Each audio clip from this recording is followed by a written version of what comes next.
So here's our mind map on Cleopatra. Cleopatra the Seventh dies in 30 BC.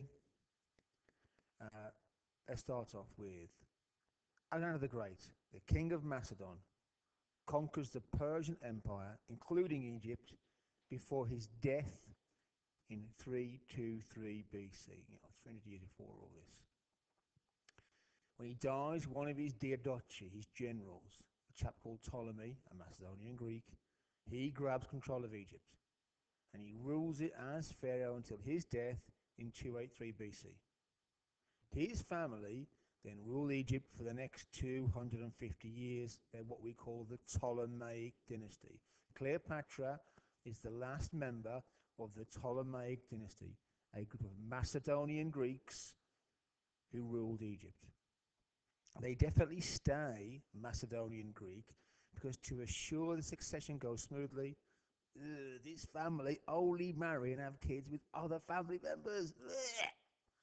All boys are called Ptolemy, and all girls are called Cleopatra, Arsinoe, or Berenice. It makes it all very confusing. Everyone's called Ptolemy. 80 BC, years later, Ptolemy the 12th becomes the new pharaoh, the new king. He's the latest in a long line of weak and indolent, that means lazy, rulers. Cleopatra is the eldest of his children.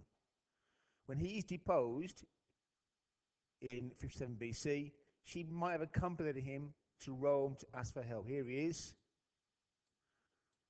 Ptolemy Auletes, Ptolemy the 12th, flute player, useless, as a lot of them are at this point, but weak because Rome is so strong. Remember this? You've always got to remember this. By 80 BC, Egypt is not really a properly independent country. It only exists because the Romans want it to exist. They don't want to take it over. 55 BC, Ptolemy is restored, put back on the throne with Roman help, the Gabinians. Cleopatra appears to rule with him till his death in 51 BC. She appears in coins. Here she is, quite a looker, as you can see. The diadem here. Look, the diadem, the signal, the sign of Greek royalty. There it is. There it is. That's Ptolemy Soter, Ptolemy the First, the Great. So, this is our first real mention of Cleopatra. 51 BC, Cleopatra rules as co-ruler with her brother and husband, Ptolemy the 13th. You remember, under the Egyptian system, you can't have queens. It must be a king. So when Ptolemy Auletes, Ptolemy 12, dies, her brother, her little brother, becomes the pharaoh, but she's in charge, really. She's dominant, and we think that because only her head appears in the coins.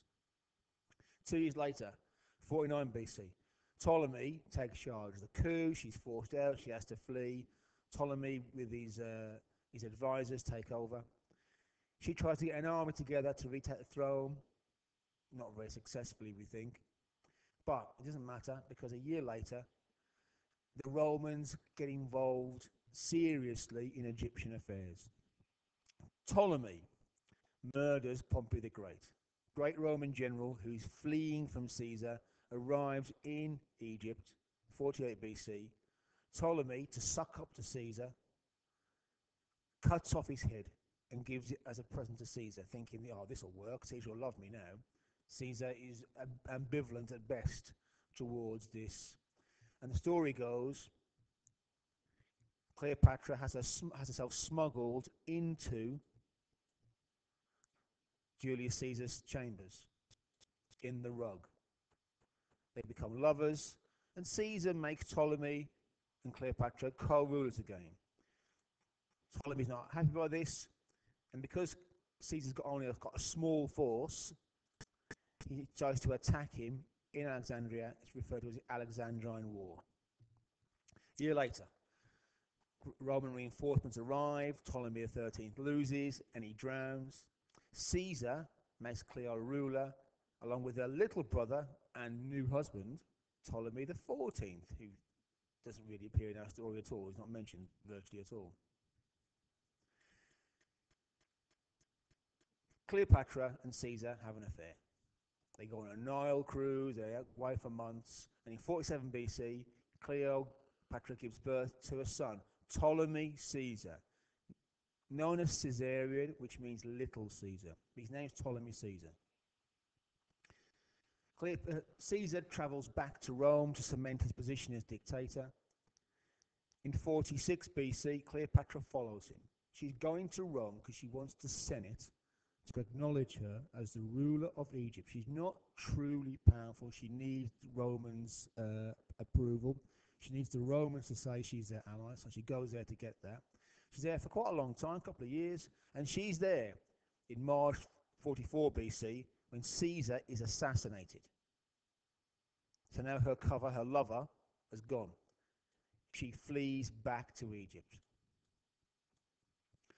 Cleopatra rules Egypt after Ptolemy XIV dies, her little brother.